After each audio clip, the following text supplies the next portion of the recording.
अस्सलाम वालेकुम friends, welcome back to my channel. आज हम सेमेस्टर थी इंग्लिश का पैराग्राफ राइटिंग का चैप्टर पढ़ेंगे कि पैराग्राफ कैसे लिखते हैं, यूनिटी क्या है, कोहेशन क्या है, कोहेरेंस क्या है। ज़्यादातर स्टूडेंट्स इसमें कंफ्यूज होते हैं, तो इस चीज़ को हम आज डिस्कस करेंगे। बाकी जो इंग्लिश के चैप्टर्स है उसके ऊपर आपकी सारी वीडियोस रिकॉर्ड कर चुकी हैं, आप जो है वो जाके चैनल पे देख सकते हैं। ठीक है, सो लेट्स गेट स्टार्टेड। सबसे पहले आपको बताया गया है अबाउट यूनिटी कि यूनिटी क्या है। जैसे कि आप इसमें देखते हैं कि unity paragraph has unity when all the sentences support a single idea. ठीक है, एक पैराग्राफ में यूनिटी का मतलब ये होता है कि आपने एक पैराग्राफ अगर लिखा है और जिस टॉपिक के ऊपर लिखा है, तो आपके सारे सेंटेंसेस, सारी बातें आपके उस एक टॉपिक के ऊपर हो। ठीक है, आप समझो कि फॉर एग्जांपल आप जो है सोशल मीडिया के ऊपर कुछ एक पैराग्राफ लिख रहे हो। ठीक है, तो आपकी सारी बातें या जो सारी चीज़ें आप एक पैराग्राफ में डिस्कस कर रहे हो, जितने भी आप सेंटेंसेस उसमें लिख रहे हो, वो सब कुछ आपके सोशल मीडिया के बारे में होनी चाहिए। ठीक है, तो जब आपके पैराग्राफ में ये यूनिटी होती है, यूनिटी मीन्स कि जब आपकी सारी बातें एक ही आइडिया को जो है वो सपोर्ट कर रहे होते हैं, तो इसका मतलब है कि आपके पैराग्राफ में यूनिटी है। ठीक है, the paragraph must have one controlling idea in the topic sentence. Topic sentence यानी कि आपके पैराग्राफ का जो पहला सेंटेंस होता है, जिसमें आप ये बता रहे होते हो कि यानी इस पैराग्राफ में हम किस बारे में बात करेंगे। ठीक है, तो उसमें आपका वो आइडिया आना चाहिए कि भाई ये आगे बंदा किस चीज़ में के बारे में बात करेगा। ठीक है, अगर आप उसमें वो चीज़ शो नहीं करेंगे तो the paragraph will loses focus, यानी आपका रीडर जो है वो कंफ्यूज होता रहता है कि ये क्या बोलना चाह रहे हैं या किस चीज़ के ऊपर बात करना चाह रहे हैं। ठीक है, फिर उसके बाद आते हैं टॉपिक सेंटेंस के बाद आपके सपोर्टिंग सेंटेंसेस आते हैं। सपोर्टिंग सेंटेंस सपोर्ट और explain the controlling idea with examples, details, steps और डेफिनेशंस। जो आपका कंट्रोलिंग आइडिया है यानी आपका जो मेन आइडिया है, तो आप उसको सपोर्ट करने के लिए फिर एग्जांपल देते हो, डेफिनेशन कुछ चीज़ें बताते हो, डिटेल्स में जाते हो। ठीक है, डिफरेंट चीज़ें बताते हैं जो आपके पैराग्राफ के बीच बीच में आएगा, सपोर्टिंग डिटेल्स होते हैं ना। तो सपोर्टिंग सेंटेंसेस का मतलब वही होता है कि आप अपने मेन कंट्रोलिंग आइडिया को सपोर्ट करने के लिए जो जो चीज़ें उसमें ऐड करोगे, जो extra details, definition, examples, facts, numbers, whatevers. ठीक है, तो वो जो है आप उसमें बताओगे, वरना आपका जो एक पैराग्राफ होगा वो सिंगल आइडिया के ऊपर नहीं होता और आप पैराग्राफ जो है वो प्रॉपर्ली नहीं लिख पाते हो। ठीक है, अच्छा, the concluding sentences would restate the idea in the topic sentence.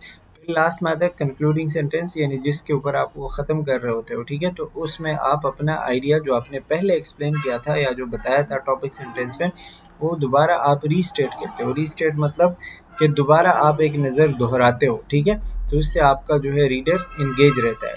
इसी तरीके से जो है अगर आप ऐसा नहीं करोगे तो आपका जो मेन आइडिया होगा या जो आपका रीडर है वो कंफ्यूज रहता है। ठीक है, अब यहाँ पे जैसे आपके एक एग्जांपल दिया गया है, I live in apartment with my family. मैं एक फैमिली में रहता हूँ। वैसे तो आपको पता है ना, ट्रांसलेशन तो आप कर सकते हैं। We have 2 bedrooms and a living room, we have a garden and we have some flowers there.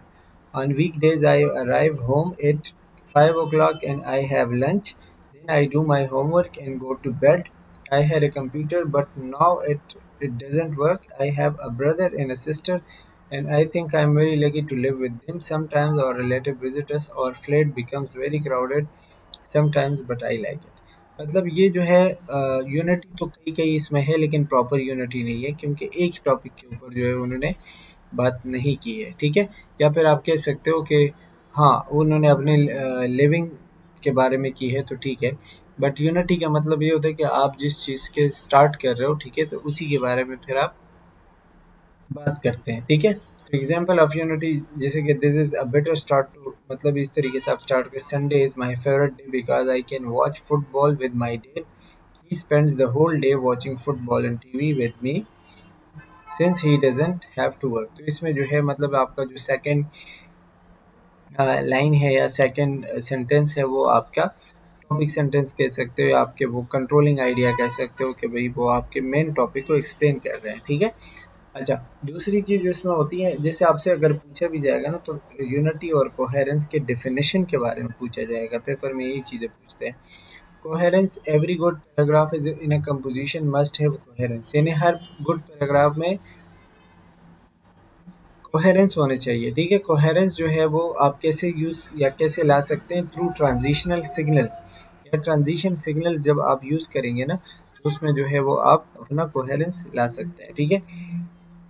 अब अगर आसान अल्फाज में मैं आपको बताऊं तो कोहेरेंस का मतलब होता है कि आपके सेंटेंसेस में एक लॉजिकल ऑर्डर हो, ठीक है। यानी आपने एक सेंटेंस के बाद दूसरा कौन सा सेंटेंस लिखना है, कौन सी बात करनी है, वो सही हो। एक ऐसी बात जो लास्ट में करनी चाहिए और आपने शुरू में कर दी या बीच में कर दी, तो आपका कोहेरेंस नहीं रहता। कोहेरेंस का मतलब कहाँ पे जो बात जहाँ पे बोलनी है वहाँ पे आप बोलते हो, इट इज़ योर कोहेरेंस, ठीक है। तो इसके लिए हम ट्रांजिशनल सिग्नल्स यूज़ करते हैं। तो transition signals are words and phrases that connect the idea within one sentence with idea in another sentence.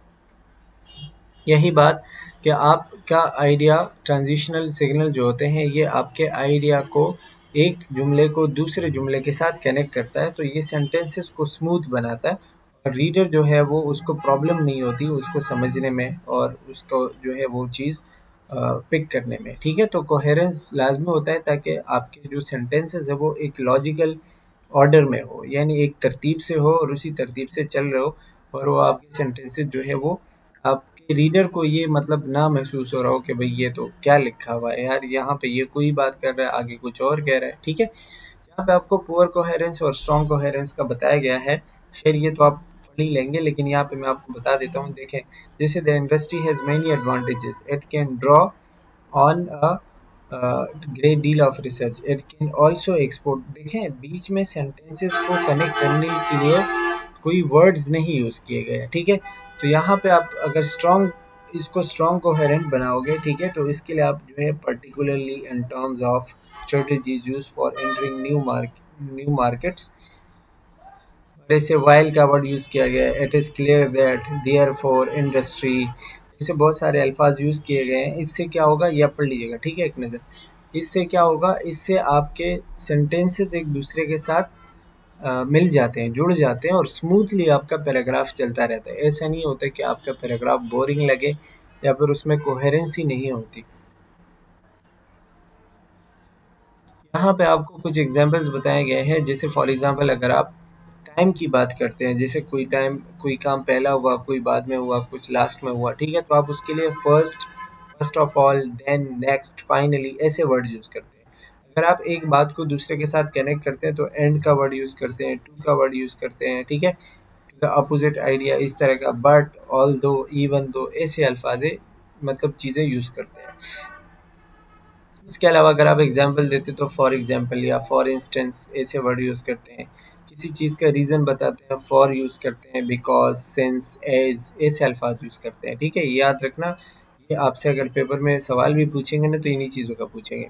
Conclusion, यानी लास्ट में जब हम एक चीज़ को कंक्लूड कर रहे होते हैं तो in brief, all in all, Indeed, in other words, in short, in the end, ऐसे अल्फाज यूज़ करते हैं जब हम किसी चीज़ को ख़त्म कर रहे होते हैं, ठीक है। प्रॉब्लम इन पैराग्राफ राइटिंग, जब हम पैराग्राफ लिखते हैं तो उसमें कौन कौन से मसले, कौन कौन से प्रॉब्लम आते हैं। सबसे पहले जो हमें बड़ा मसला आता है वो lake of connection of ideas है, कि हमारे आइडियाज़ मिलते जुलते नहीं है, वो हम एक आइडिया से दूसरे पे जंप करते हैं, बीच में वो स्मूथनेस नहीं होती, ठीक है। दूसरा जो है वो जो लिंकिंग वर्ड्स होते हैं, ट्रांजिशन, कंजंक्शंस, ठीक है, वो नहीं होते। या हम सिनोनिम्स जो सेम मीनिंग के अल्फाज होते हैं ना, तो वो हम यूज़ बहुत कम करते हैं या फिर हमें नहीं पता होता, वोकेबलरी नहीं होती। प्रोनाउंस को हम गलत जगह पे यूज़ करते हैं, आर्टिकल को गलत जगह पे यूज़ करते हैं या गलत यूज़ करते हैं, हमें नहीं पता होता, तो ऐसे बहुत सारे मसले आते हैं। अब एक इफ़ेक्टिव पैराग्राफ लिखने के लिए, यानी एक अच्छा पैराग्राफ लिखने के लिए आपके पैराग्राफ के अंदर क्या-क्या चीज़ें होनी चाहिए। सबसे पहले आपका टॉपिक सेंटेंस होना चाहिए जो कि आपका मेन आइडिया डिस्कस करेगा कि आप किस चीज़ के ऊपर बात कर रहे हैं, ठीक है। दूसरी जो चीज़ें हैं वो है यूनिटी। यूनिटी यानी आपका पूरा पैराग्राफ एक ही टॉपिक के ऊपर होना चाहिए, सिंगल फोकस होना चाहिए। कोहेरेंस, सिस्टमेटिक कनेक्शन हो, यानी आपके जुमले एक दूसरे के साथ जुड़े हुए हो। ऐसा ना हो कि आप, मैं बात बोल रहा हूँ, जैसे अभी मैं पैराग्राफ के ऊपर बात कर रहा हूँ और अचानक जो है मैं किसी डिजीज़ की तरफ चला जाऊँ, ठीक है, तो वो यूनिटी नहीं रहेगी या कोहेरेंस नहीं रहेगा, ठीक है। एडिकेट डेवलपमेंट यानी आपने प्रॉपर एग्जांपल दिए हो, डिटेल्स ऐड किए हो, ताकि आपका पैराग्राफ पूरा प्रॉपर लगे, ठीक है, वो सही से आपने डेवलप किया हुआ हो। अब इसमें से हम एक-एक चीज़ की बात करते हैं, जैसे टॉपिक सेंटेंस की अगर हम बात करें, तो इसमें आपका मेन आइडिया होता है, यानी जिस चीज़ के ऊपर या आपका जो कंट्रोल आइडिया होता है, ठीक है? उसके ऊपर जिसके ऊपर आप बात कर रहे होते हो, ठीक है? और ये आपके पैराग्राफ का मेन फ़ोकस होता है। मेन फ़ोकस यानी आपको आपका रीडर जो है डिसाइड क्या मतलब उसको पता होता है कि इस चीज़ के ऊपर बात होगी, और ये ज़्यादातर हम पैराग्राफ के बिगिनिंग में यानी पहले या दूसरे सेंटेंस में हम अपना मेन आइडिया जो है वो शो करते हैं। फॉर एग्जाम्पल आपका जो है वो टॉपिक सेंटेंस है, there are many reason why pollution in ABC town is the worst in the world. यानी कोई भी टाउन है, ABC लिखा हुआ है यहाँ पे, ठीक है? आप देखते हैं कि ये बहुत सारी रीज़न ऐसे हैं जिसकी वजह से ये टाउन जो है बहुत गंदा है या फिर ये बहुत ख़राब है, ठीक है? तो आप पहली बात पता चलती है कि पोल्यूशन के बारे में बात हो रही है, और कंट्रोलिंग मतलब ये ABC किसी टाउन के बारे में बात हो रही है, ठीक है? और दूसरी बात उसमें आप रीज़न्स बताते हो, रीज़न मतलब ये कि वजह बताते हो कि पोल्यूशन। तो ये सेंटेंस जब एक बंदा पढ़ेगा तो उसको पता चलेगा कि आपके उसमें क्या बात हो रही है, ठीक है? मतलब आपके पैराग्राफ में आप आगे जाके क्या बात करेंगे। इसी तरह जब आप आगे जाते हैं तो आपको एक एग्जांपल के तौर जैसे टॉपिक सेंटेंस ये थे, कैट्स और गुड पेट्स, यानी कि इस पूरे पैराग्राफ में कैट्स के बारे में ही बात हो रही होगी, ठीक है? आप देख लीजिएगा। बाकी ये जो बीच में ये ग्रीन कलर से जो लिखा हुआ है, इसका मतलब कि ये कैट्स और गुड पेट्स के मैं कह रहा हूँ कि बिल्ली जो है एक अच्छा जानवर है, एक जिसे क्या कहते हैं डोमेस्टिक जो होता है ना। तो मैं ये बात क्यों कह रहा हूँ, तो उसके लिए मुझे इस बात को सपोर्ट करने के लिए यहाँ पे डिटेल लिखनी पड़ेगी। जैसे मैं कह रहा हूँ, you don't have to take a kid for a walk every day like a dog. जैसे आपको बिल्ली को घुमाना नहीं पड़ेगा, आपको बिल्ली को धोना नहीं पड़ेगा, आपको वो खुद ही अपने आप को साफ करती है, ठीक है? अगर आप वेकेशन पे जाते हैं तो आप उसके लिए फूड और कुछ चीज़ें छोड़े और वो बस चलता रहेगा। स्लीप जो वो आपके बेड पर सो सकती है, वो आपको गर्म रख सकती है। ये सारी चीज़ें मैं क्यों कह रहा हूँ, क्योंकि मैंने शुरू में कहा है कि कैट्स आर गुड पेट्स, ठीक है? तो इससे क्या होगा, इससे आप इस डिटेल से आप अपने इस टॉपिक सेंटेंस को सपोर्ट कर रहे हो, ठीक है? फिर लास्ट में आपका कंक्लूड क्लोजिंग सेंटेंस आएगा, कंक्लूडिंग सेंटेंस आएगा। I think these things make kids good fit. इन सारी चीज़ों की वजह से किड जो है वो गुड फिट है। यहाँ पे आप दोबारा ये बात कर रहे हो कि किड्स और गुड फिट्स, ठीक है? जो यहाँ पे हमने बात की थी। तो इसी तरीके से जो है आपका पैराग्राफ एक मतलब एक बेस्ट पैराग्राफ बनता है, ठीक है? इसी तरह आज बहुत ज़्यादा शोर आ रहा है बाहर रोड से, सॉरी। इसी तरह कोहेरेंस कोहेरेंस में हमने बोला कि इन the paragraph should have a single focus एक ही टॉपिक के ऊपर है, ठीक है? और आपका टॉपिक सेंटेंस तो मतलब वो गाइड करता है, बताता है कि आपका पैराग्राफ किस बारे में होगा। The sentence in the paragraph should be relevant to and support the topic sentence. एक दूसरे के साथ वो रिलेवेंट यानी एक दूसरे के साथ कनेक्टेड होने चाहिए और टॉपिक सेंटेंस के साथ रिलेटेड होने चाहिए, ठीक है? जैसे फॉर एग्जांपल यहाँ पे आपको बताया जा रहा है, example, in Austrian composer Mozart was a musical genius. He has got a swimming pool. यहाँ पे म्यूजिक की बात हो रही है, फिर कहा जा रहा है कि वो स्विमिंग पूल, उसके पास एक स्विमिंग पूल था और वो उसमें जो है स्किन और ये वो, मतलब क्या एक कोहेरेंस नहीं है, यूनिटी नहीं है। आप जो है यहाँ पे कुछ बोल रहे हो, दूसरे सेंटेंस में कुछ और बोल रहे हो, तीसरे में कुछ और बोल रहे हो, ठीक है? Text to be coherent must refer to the same topic. वही बात कि एक टेक्स्ट अगर कोहेरेंट होगा तो वो एक ही टॉपिक के ऊपर होना चाहिए। फिर आता है तीसरी चीज उसमें, that is cohesion in effective paragraph the sentence are well connected with one another.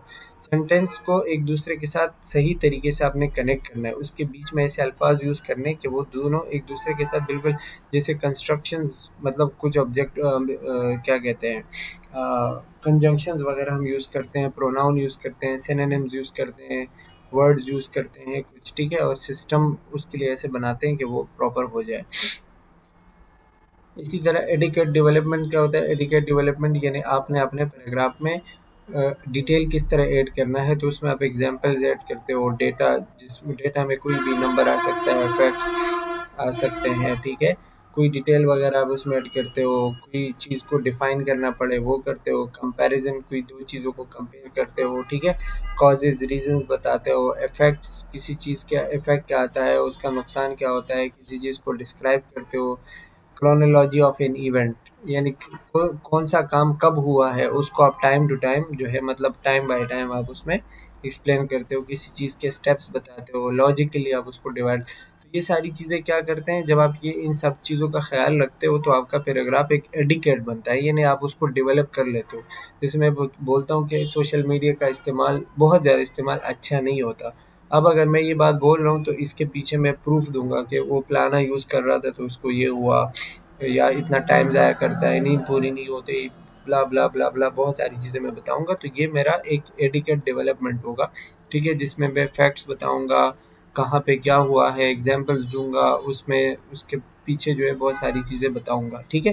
तो ये एडिकेट डेवलपमेंट होगा। अब यहाँ पे आपको कोहेरेंस और कोहेशन का डिफरेंस बताया गया है, ये तो हमने बात की। कोहेरेंस जैसे मैंने आपको बताया कि refers to how the sentence in paragraph follow each other reasonably. आपके पैराग्राफ में जो सेंटेंसेस है वो एक दूसरे को कैसे फॉलो कर रहे हैं। जैसे पहले हमने पढ़ा कि सेंटेंस जो शुरू में होनी चाहिए वो आप लास्ट में ला रहे हो, लास्ट वाली शुरू में ला रहे हो, ठीक है, बीच में जो है आप कुछ और कर रहे हो, तो ये कोहेरेंस नहीं है। जैसे मैं कह रहा हूँ 1 2 3 4 5 ना, तो ये एक कोहेरेंटली नंबर जा रहे हैं, क्योंकि 1 के बाद 2, 2 के बाद 3, ऐसे। अगर आप ऐसा करते हैं कि 1 के बाद 4 और 4 के बाद 3 और 2, ठीक है, तो ये क्या होता है, ये कोहेरेंट नहीं है, ठीक है। इस चीज़ को हम कहते हैं कि जिस तरतीब से क्या कहते हैं, जुमलों को होना चाहिए, ठीक है, उसी तरह हो। इसी तरह coherent in order in a logical manner, वो बात की थी ना पहले, लॉजिकल मैनर में होना चाहिए, जिसमें ट्रांजिशन और वर्ड्स आप यूज़ करते हो। कोहेशन क्या है? Cohesion refers to how the ideas of a sentence and paragraph stick together to support the controlling idea, stresses the connection of ideas at the sentence level। उसमें जो है आप जो है क्या करते हैं, सेंटेंसेस और चीज़ें एक साथ रखते हैं ताकि वो आपके मेन आइडिया को सपोर्ट करें, ठीक है। और सेंटेंसेस एक दूसरे के साथ ऐसे वर्ड्स के जरिए कनेक्ट हो ताकि उसमें वो स्मूथनेस मौजूद हो, ठीक है, वो ख़राब ना हो। अच्छा, ये यहाँ पे आपको जो है वो बताया हुआ है एक पूरा पैराग्राफ, ठीक है। My home town is famous for several amazing amazing natural features, बहुत सारी चीज़ें उसमें है। फर्स्ट, अब देख रहे हो, फर्स्ट यानी यहाँ पे एक जुमला ख़त्म हुआ, लेकिन आपको जब फर्स्ट बताया जाए तो आपकी मतलब वो जो सस्पेंस है वो बढ़ जाता है कि भाई आगे क्या हो रहा है, ठीक है। First, it is noted for the Wheaton river which is very wide and beautiful on the other side, दूसरी तरफ क्या है ऑफ दिस रिवर। फिर आगे जो है डीज और सेकंड और इवन, ये बहुत, ये देख लीजिएगा एक नज़र, बहुत सारी चीज़ आपको बताए जिससे आपकी जो अटेंशन है ना वो हटती नहीं है, और आप उस चीज़ को पढ़ते रहते हो, आपको मज़ा आता है पढ़ने में, ठीक है। अब अगर हम इस पैराग्राफ को एनालाइज करें तो इसमें क्या बताया हुआ है, the topic sentence, sentence one, 1 number sentence जो है वो आपका टॉपिक सेंटेंस है कि मेरा जो गांव है वो किस अमेजिंग नेचुरल फीचर्स की वजह से मशहूर है। मतलब आप उसमें बात करेंगे नेचुरल चीज़ों की, ठीक है, तो ये आपका टॉपिक सेंटेंस। इररिलेवेंट सेंटेंस यानी कि जिसकी ज़रूरत नहीं थी या उसको नहीं होना चाहिए था, वो आपका ये रहा, ये if you visit Wheaton hill you should try the nice restaurant at Wheaton hill hotel, ठीक है, तो ये अगर ना भी हो तो कोई फ़र्क नहीं पड़ेगा। इसी तरह ये देख लीजिएगा, पैरेलल कंस्ट्रक्शन, प्रेजेंट टेंस है, दिस दीज यूज़ किया गया है, लैंडमार्क्स बताया हुआ है, ठीक है, तो ये सारी चीज़ें आपको बताई हुई है। आगे जो है आपको प्रैक्टिस के लिए कुछ एक्सरसाइज दिए गए हैं, ये नंबर 2 का आप देख लीजिएगा, ठीक है, और इसमें से आपको क्वेश्चन है, ये आपका होमवर्क है, या आप अगर बता सकते हो आप मुझे कमेंट में बताएं, ठीक है। टॉपिक सेंटेंस बताना है, इररिलेवेंट सेंटेंस कौन सा है इसमें जो नहीं होना चाहिए, ठीक है। क्या ये पैराग्राफ कोहेरेंट है, अगर कोहेरेंट है तो कैसा है, ठीक है, कौन सा मेथड उसमें यूज़ किया गया है, और ये पैराग्राफ में से आपको क्या चीज़ पसंद आई। इसी तरह पैराग्राफ राइटिंग में आप क्या करेंगे, write a paragraph, don't forget to make sure that your paragraph has unity, try करेंगे इस पर, ठीक है। फिर इवैल्यूएशन में क्या है, check your friends paragraph if it has the same the following elements. मतलब आप 2 लोग बैठ के पैराग्राफ लिखें, एक उसमें टॉपिक सेंटेंस, एक इररिलेवेंट सेंटेंस, ये सारी चीज़ आप उसमें चेक करें कि है या नहीं है, और आप उसको क्या इम्प्रूवमेंट के लिए सलाह मशवरा देंगे, ठीक है। So that's all about paragraph writing. I hope you got it, and thank you for watching. Take care. Bye bye.